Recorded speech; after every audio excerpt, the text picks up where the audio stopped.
Hello दोस्तों, आपके YouTube channel हम सबका GK में आपका स्वागत है।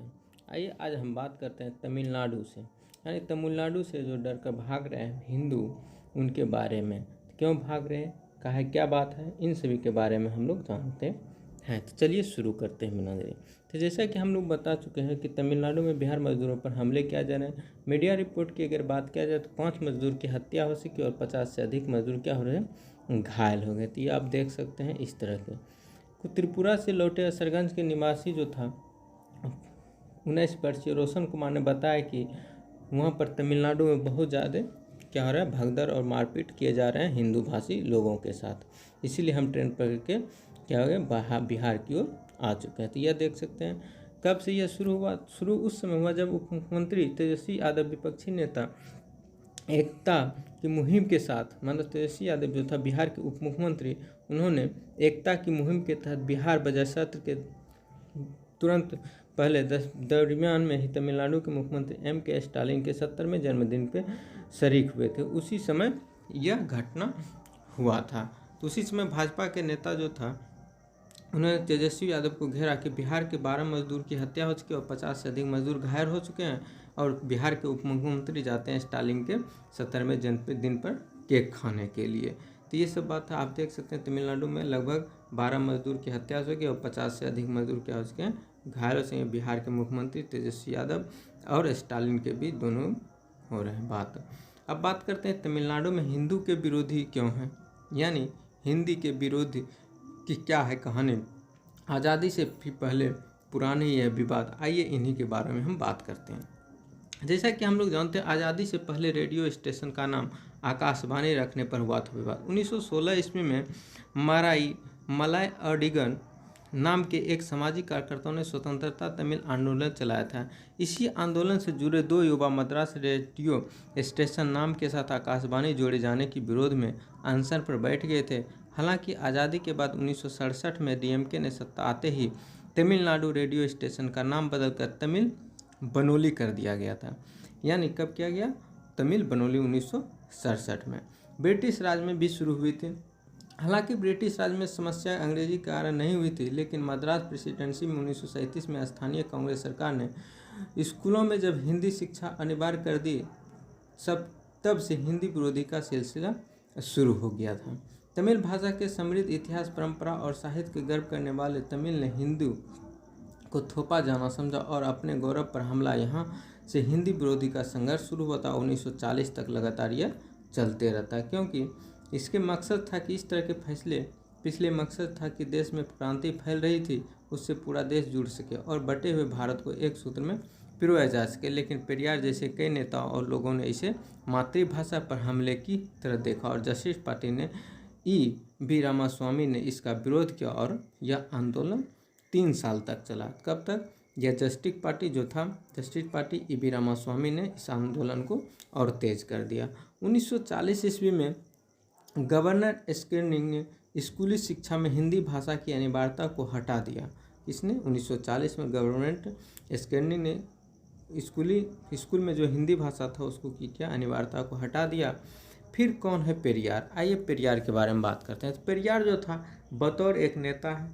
इसका जन्म 17 सितंबर 1879 ईस्वी में और इसका मृत्यु 24 सितंबर 1973 ईस्वी में होता है। यह 15 साल की उम्र में पिता से अनबन के कारण घर छोड़ देता और प्रशासन और पेरियार कहलाते हैं। इसका मतलब पवित्र आत्मा और सामाजिक व्यक्ति है। द्रविड़ आंदोलन शुरू कर जस्टिस पार्टी बनाए, जो बाद में द्रविड़ कड़गम हुई। इन्होंने ही एशिया के सुकरात और संज्ञा दी गई थी, इन्हें एशिया के सुकरात की संज्ञा दी गई थी।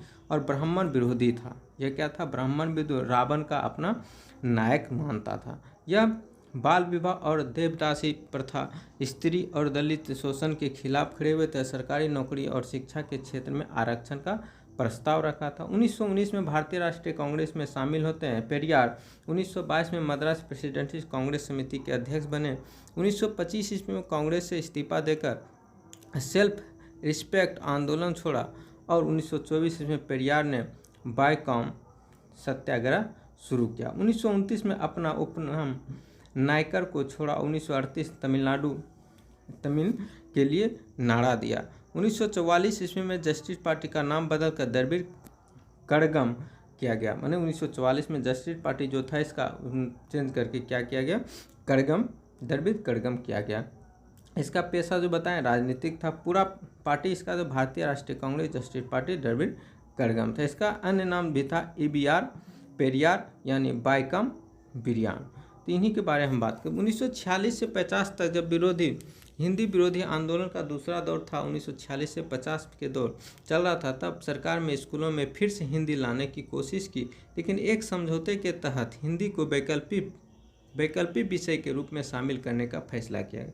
लेकिन हुआ कि 1953 में DMK के कल्लूकुड़ी का नाम और डालमियापुरम उद्योगपति रामकृष्ण डालमिया के नाम पर करने का विरोध किया और आरोप था कि इससे उत्तर भारत और दक्षिण के शोषण की झलक मिलती। 1959 में फिर तत्कालीन प्रधानमंत्री जब जवाहरलाल नेहरू आए, पंडित जवाहरलाल नेहरू संसद को भरोसा दिलाए कि गैर हिंदू भाषी राज्य फैसला ले सकते हैं कि अंग्रेजी कब तक उसकी आधिकारिक भाषा रहेगी और हिंदी और अंग्रेजी दोनों ही देश का प्रशासनिक भाषा बनी रहेगी। कौन?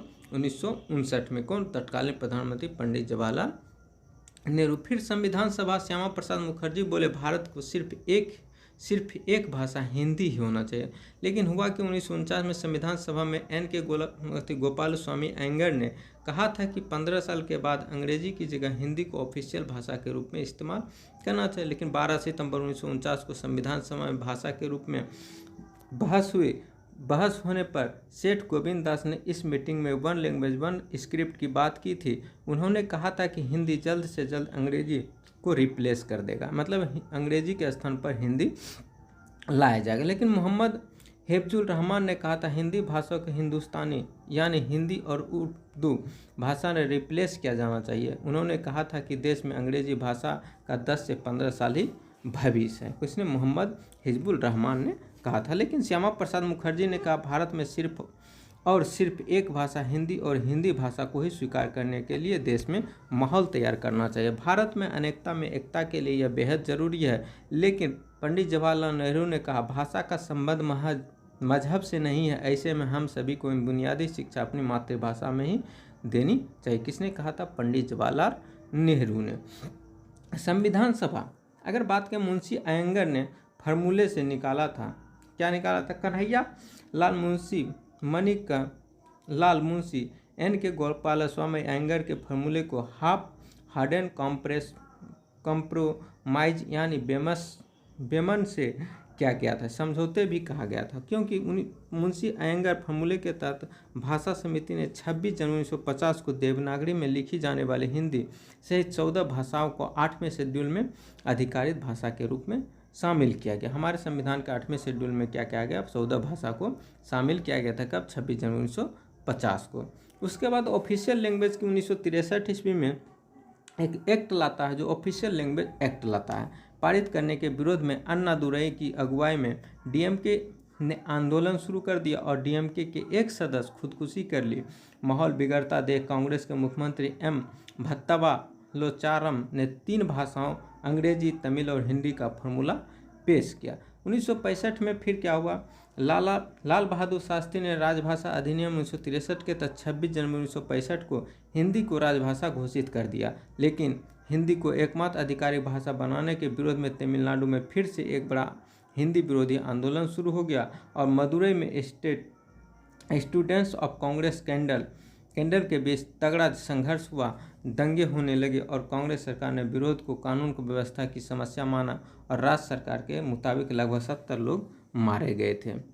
उसके बाद हिंदी के खिलाफ आंदोलन 2 लोगों ने आग लगाकर कर दी, जिसमें बहुत सारे आत्महत्या हुआ, क्योंकि 1965 ईस्वी में हिंदी के खिलाफ मद्रास के नेता DMK CN अन्नादुरई के नेतृत्व में आंदोलन सुलग उठा था। अन्नादुरई ने कहा संख्या बल पर हिंदी राजभाषा बनती है तो राष्ट्रीय पक्षी संख्या के आधार पर मोर नहीं बल्कि कौवा होनी चाहिए। रामचंद्र गुहा अपनी किताब इंडिया आफ्टर गांधी में कहता है कि उस समय एक पुलिस अधिकारी का बयान कुछ इस तरह लिखते हैं, नई दिल्ली में बैठे कुछ लोग जिसे सिर्फ कुछ लोगों का प्रदर्शन समझ रहे थे, वो असल में स्थानीय राष्ट्रवादी आंदोलन था।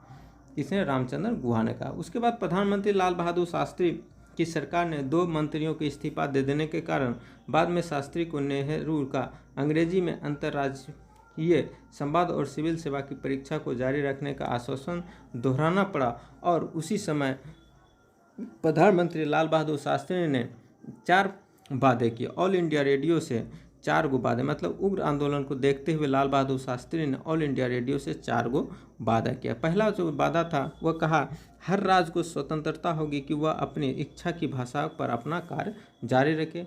दूसरी बोला कि दो राज्यों के बीच में होने वाले संचार अंग्रेजी में होगा या अंग्रेजी अनुवाद में होगा। तीसरा बात बोला कि गैर हिंदू राज्य जैसे कांग्रेस केंद्र से अंग्रेजी में संवाद करेंगे और गैर हिंदी राज्य की सहमति के बिना उसमें छेड़छाड़ नहीं की जाएगी। तीसरा बोला केंद्रीय स्तर पर अंग्रेजी का इस्तेमाल जारी रहेगा। 4 में फिर कुछ भाषाओं को बोडो, संथाली, मैथिली और डोंगरी को जोड़ने से 8वें शेड्यूल में कुल राष्ट्रीय भाषा जो है, भाषा कितने हैं अभी 22। कुल कितने भाषा क्षेत्रीय भाषा 22। फिलहाल भोजपुरी और राजस्थानी भाषा को 8वें शेड्यूल में शामिल करने के लिए आंदोलन जारी है। अनुच्छेद 351 में यह कहा गया कि हिंदी को पूरे भारत में रिप्रेजेंट करने के लायक बनाना है। अगर आप लोगों को यह वीडियो और यह जानकारी अच्छा लगे तो लाइक एंड शेयर और सब्सक्राइब भी जरूर करें दोस्तों। जय हिंद, जय भारत। और यह जरूर बताएं यह सेशन कैसा